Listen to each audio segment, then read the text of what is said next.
when we take a look at the GCC, we see there's enormous growth. We just heard about a large percentage of trades, the KSA and the Emirates.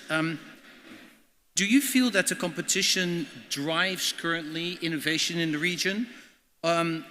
Or is the margin pressure and the tightness between that, does that make it more difficult to innovate? And maybe you have some examples of that. Okay. Assalamu alaikum. Good afternoon, and pleasure to be here second time, and hopefully that we share a good insight with everyone. I think if you allow me just to take a step back, and then maybe Jessie in the morning, she was mentioning the food business that we have in GCC is around $94 billion. I guess it's even more and more. And also if we look at it in the next 10 years, that easily will be another 50% of that number, if it's not more. But from size of market, it's really a big market, and it's one of the fastest growing market within the globe when it comes to the food overall. That's one. The second thing also, we have a young population in the whole GCC. If we talk about Saudi, we talk about more than 50% of the population. It's less than 30 years old. And then the market in the GCC are opening more and more, which means more people will be moving from all over the world to come to the region. For that, another element, when it comes to the market is expanding, and it's becoming bigger and bigger. On the other hand, it's also a highly competitive market. It's really tough competition happening, especially in the food industry. But then there are opportunities for everyone.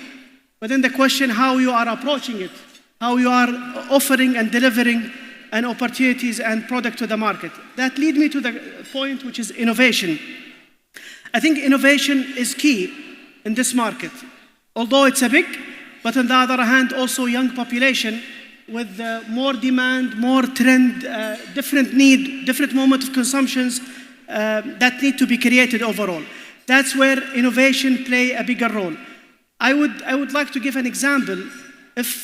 Since we are coming from Almarai and we talk about the dairy business, let's say 20 years ago versus today, how we are comparing the dairy market overall. Today is completely different than what happens 20 years ago. Again, there is a commodities, there is a core product of dairy. It was there for very many years, but on the other hand, exactly the moment of consumption is the same always the product overall. What happens, the market and the companies had innovated and expanded their portfolio overall. Today, instead of talking about a basic product like lebanon, yogurt, or milk, today the dairy companies has evolved into proteins and different type of proteins. Who can imagine that the dairy industry in the region will expand into different categories? We talk about also a Greek yogurt. It's a big market that we are having in yogurt in the GCC, but on the other hand, who was thinking that Greek yogurt will have a very big size of the business and will expand? That's also another example of what make innovation is really important part. Key overall. So if I can just jump to United Food, if I may. We see innovation support, new yogurts coming in. There's opportunities for manufacturers. There's opportunities for distributors. How do you see the importance of strategic alliances in that? Thank you for a microphone. Thank you for it is okay. Thank you for the question. At an industrial level, I think we are practicing both collaboration and confrontation, that is competition, on a daily basis. And probably to have a successful operation, we need to prioritize where to collaborate, where to to compete. You asked the other day if we can use personal examples. When I started in this business of edible oils commodities, I had a meeting with our friends in the same industry.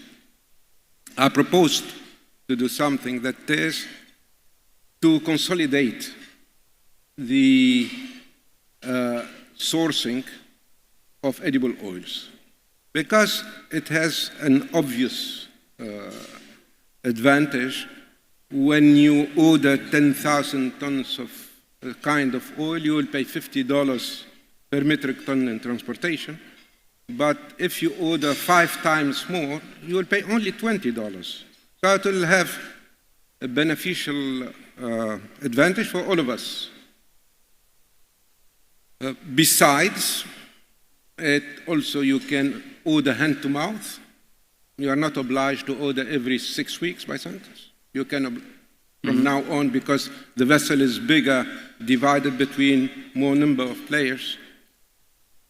It didn't work. But it worked in other aspects of our business. In the industry itself, there is an activity that is very common, that is the private label. And here, collaboration is the word that we use every single day. We make products for other parties. We make oil, we pack oils for them under their own brand, margarine, butter, whatever. At the same time, we ask other companies to do the same for us. We have many products in culinary like sauces, tahina, etc., that are produced by third parties.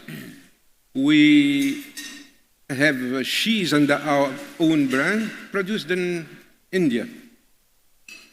Here, it is understood by the industry that if you don't have the capacities to produce this one and your brand can be stretched to cover a new activity, don't add to the production capacities in the country.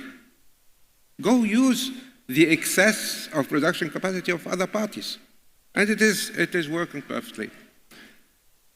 In distribution, we had a very nice case of collaboration.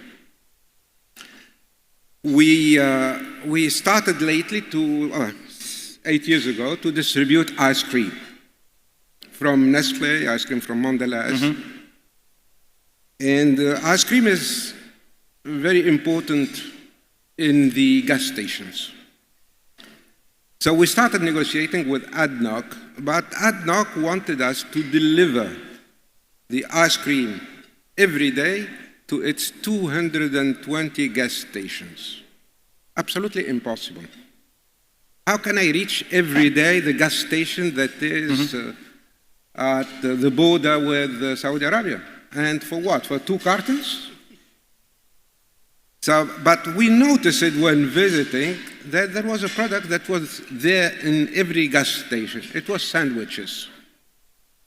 So we talked with the company that make the sandwiches and that are delivering to every place and coming back the second place to take the old sandwiches.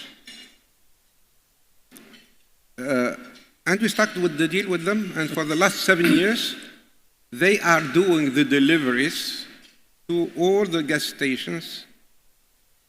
It's a very nice customers to our ice cream. Very, very nice example of where you kind of innovate and you collaborate in order to get things done.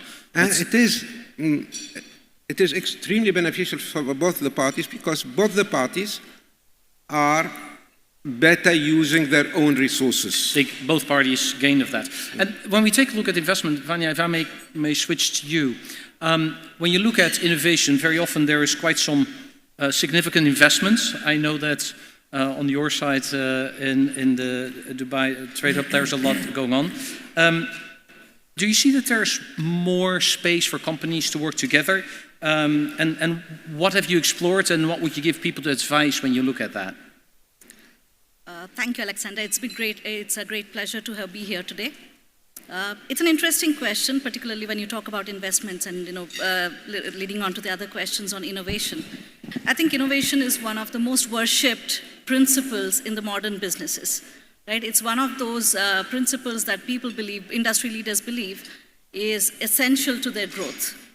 Right? So we can't live without innovation. However, that is a word that is widely misunderstood.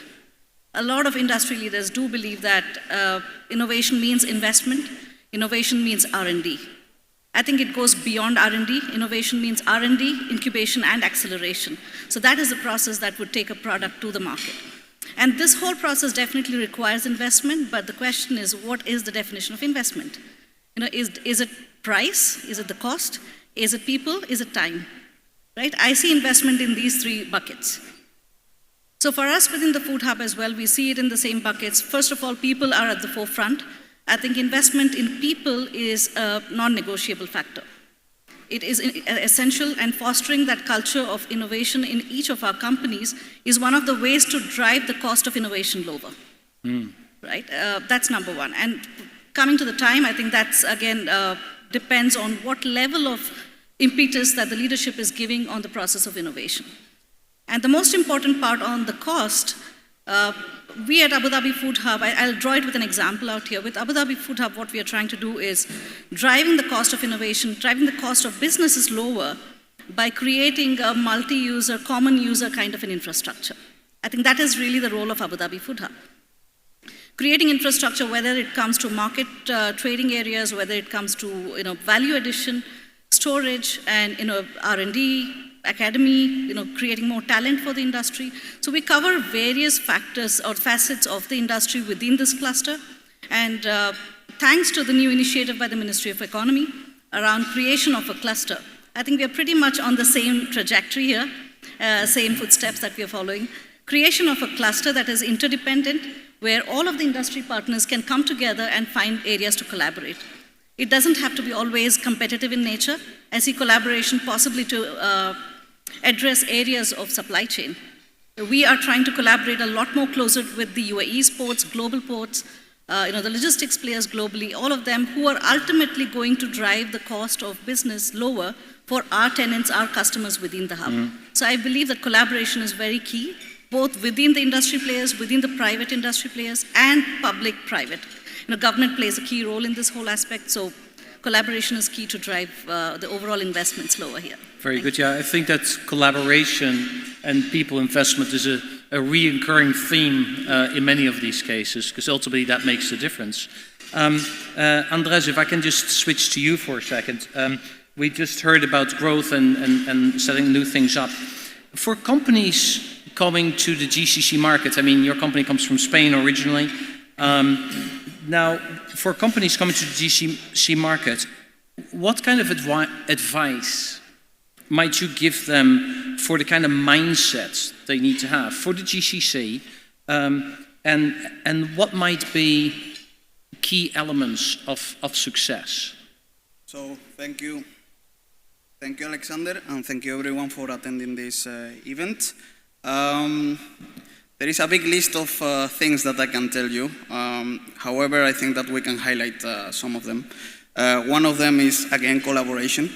It's very important that new players find local partners that really know the market and help you to enter the market in the right way, with the right investment, focusing in the right things, right products. So having this kind of support and backup is always very important. You name it, is a distributor, is a consultant, but someone that really knows the market and has been here for a long time is always a guarantee.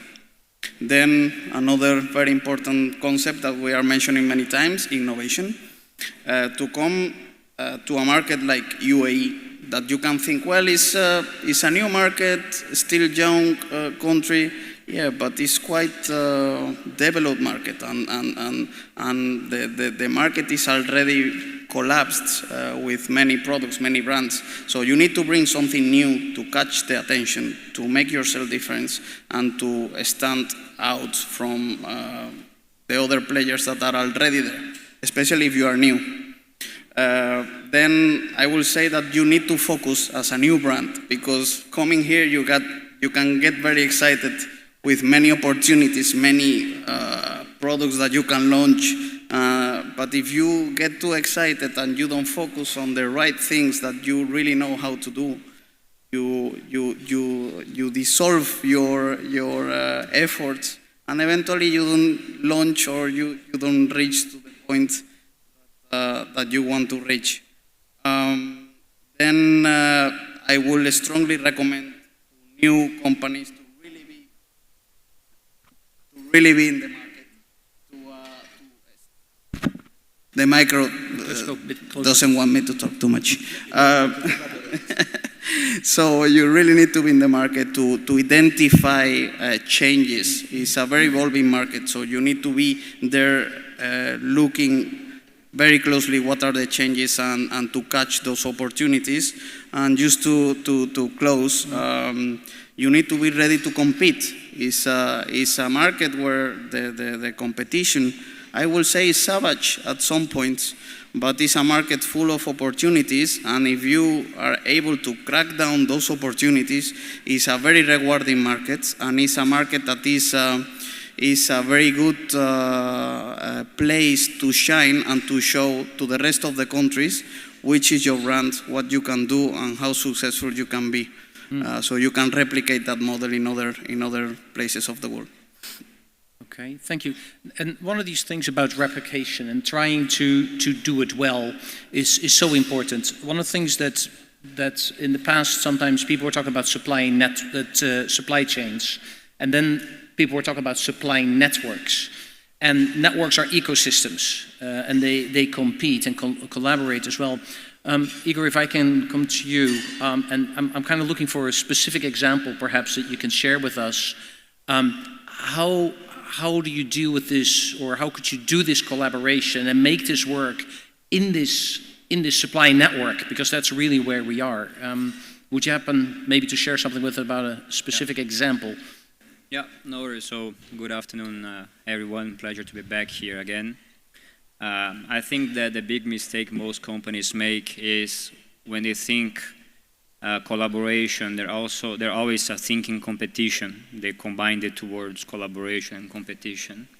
And I think that if we reframe this into ecosystem, then all of a sudden it's not only sideways, but it's 360 degrees, and that makes a big difference.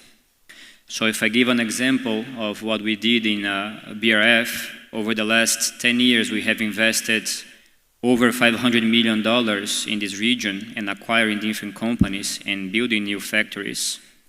And one of the things that happened is that these legacy companies had over 1,000 trucks in their possession. And when we came in, we said, we are not in the business of owning trucks. We are not in the business of distributing the goods. I'm in the business of sales, production, and marketing. So how about I think into this ecosystem, and I approach someone who can do the distribution from a logistics standpoint cheaper than I can, and more effectively than I can, but under my terms, under my systems, under our conditions. So what this creates is collaboration, because someone will own the assets, someone will be paid for their services. But what we strive to do in BRF is to integrate the knowledge, the information, the data, not necessarily the physical assets. So we don't own a single warehouse, we do not own a single truck, and yet we serve 25,000 points of sales every single month. But Igor, where is the win-win? Well, the win-win is when it comes to the logistics, what I care about is I need to know about safety and I need to know about quality. So when it comes to safety, I can, with 5 people located here in this region, know each one of my trucks if the seatbelt is on, if they are accelerating too much, braking too much, swerving on the curves. On the quality side, I can know if the truck door was open, was closed, for how long the truck was stuck in a traffic jam. And still on the quality note, thinking about post-sales, when my truck gets to my client, I get an electronic receipt of the goods. If there's a dispute on this, the driver calls my control tower, who connects to the salesman, and these disputes, they get resolved immediately. So it's effective because there are no returns. So you see, we're trying to integrate the data and integrate the insights and thinking about the ecosystem, not necessarily about the assets. On the assets, let someone do better than you, and you focus on your core competencies, much like what Andres has said here. I don't know if people noticed what happened there, but if I heard you correctly, effectively from a collaboration perspective, although you don't own the trucks, although the drivers are not your drivers, effectively you are changing their behavior. You're telling them when to brake, how to close the door, when to put on their seatbelts. So imagine that your company tells another company how their drivers behave. Because that's what, if I gather, that's what's happening, right? That is very much what happened, yes. Over 5 different countries, so the model is perfectly multipliable. And it seems to work. So if I can just ask the panel members here, do you have an example in your business where you see such an extreme case of collaboration? I mean extreme in a positive way here. Mohammed, yeah? I would like just to comment on 2 points, and one of it what you mentioned. I would start when you asked what's the advice to give companies to come to the region. I would say my advice is to take this region and market serious. Means serious by putting the right resource, really looking at the future of how I can expand, rather than it's a market good to have. Giving an example without names, we met with a company last year for a different reason, and it happened to be that company exporting to the region for the last 50 years. And we talked to the owner. The owner came to Saudi, and they are over than $10 billion revenue company. I cannot go more just to make sure that I do not point to the company overall. And then we asked the owner, how many times you visit the region and Saudi? He said, I never visited the region the last 50 years. As a matter of fact, we looked at, and he said, I am really honest, to look at the region, particularly Saudi, is others. And we are happy to have a growth 5% overall because there are other opportunities, and we think that this is the maximum of this market overall. Then we asked him, how many times you visit Saudi in the last 12 months? He said 3 times. Just imagine 50 years, and what he said, it's a he should have done it differently. I think they announced that they're going to announce a couple of billions investment will happen in the region overall.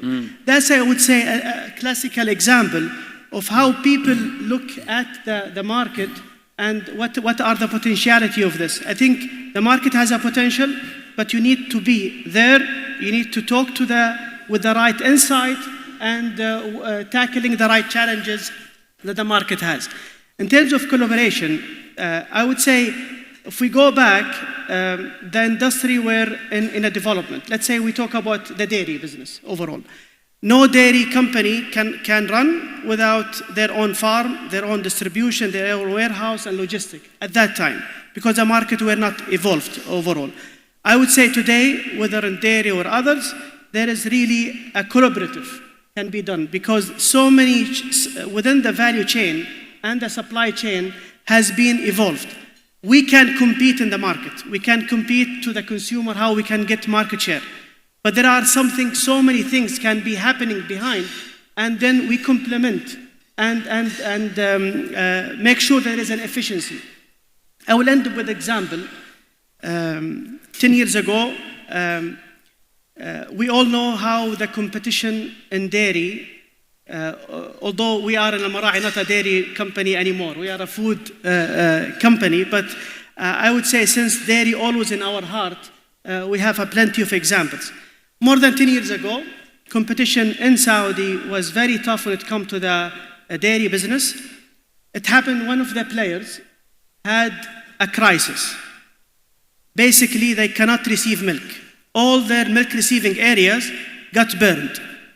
And the backup area cannot only take more than 20% of what they have. And they have cows produce every day. You have a challenge, you want to produce? Can't switch them off. But you can have cows. I would say it's a golden opportunity to kill that player. Okay, that's it. Because if they cannot put the milk, they will stop the cow to produce. And then we all know if the cow's yield dropped, it will take months to bring it back. The same day, all the players in Saudi took the phone and we say, all our silos are open for you. And then what happens? They continue producing. The company is filling their silos, and automatically they give them milk where they require, going to the production. That company survived, grown. At that time, competition in the market happening overall. But in backstage, this is where we mean by collaborative, to make sure that the benefit goes to everyone, all stakeholders. And I think it's also a lovely example, that is, of food security. Taking the long-term view versus the short-term view. And I guess if I listen to some of the stories, taking ice cream with sandwiches along, linking into to distributors about how they are actually influencing the drivers. This wonderful example, maybe from your side, and collaborative or an extremely collaborative example as we saw, perhaps. Alex, what I would like to do is just particularly build on Mohammed's point with regards to the potential of this market. Investment, two companies have to take this market seriously. I think the region is among the fastest growing regions globally. In terms of economic growth, we are looking at upwards of 4% growth, which is far higher than what we are seeing in most of the advanced economies. In terms of population growth, we are among the fastest growing population, next only to sub-Saharan Africa. In terms of consumer growth, in terms of the rate of innovation, we are growing. I think what we need to be looking at is competing to innovate further so that we are able to bring in better products, much more competitive products, not just for this region, but for the global markets, because we are all looking at exporting out from here. We don't want to be anymore just an net importer of commodities, but net exporter of commodities. From that view, I think innovation and competition is healthy. I think that's actually a wonderful one. We know that through the F&B group, we're trying to create these collaborative platforms, but to compete to innovate, that might be a very interesting title to use in the future, compete to innovate. One of gentlemen? I would like to elaborate one example of extreme collaboration, as you mentioned. It was extreme because the repercussion, the level of collaboration that we reach. 1.5 years ago, the government changed slightly the regulation regarding rice requirements.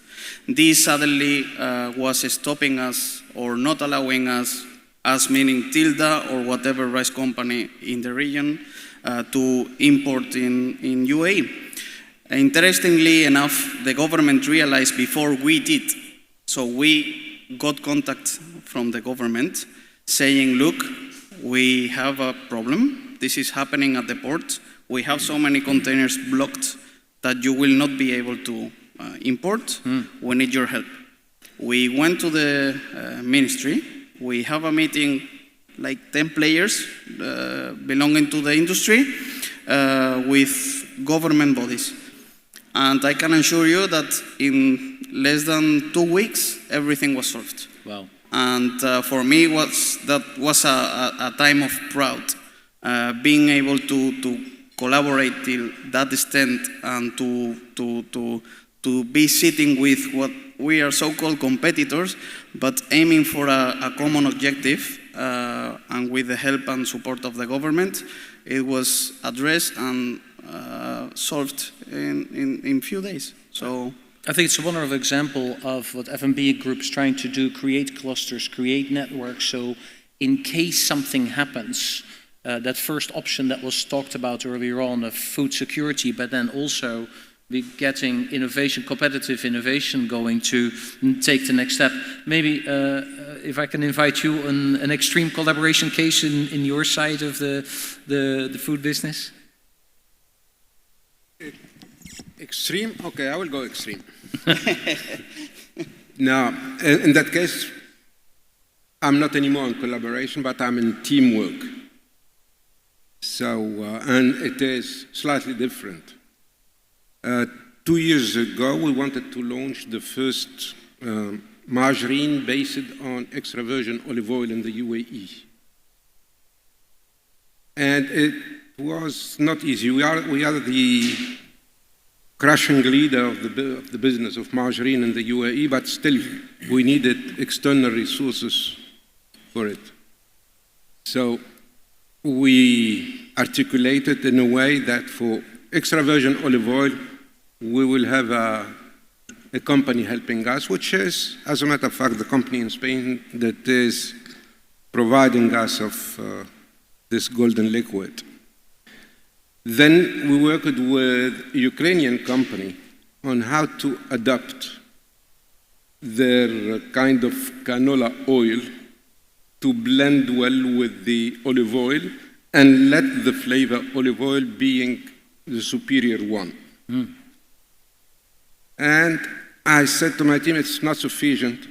Let's give another advantage to the consumer.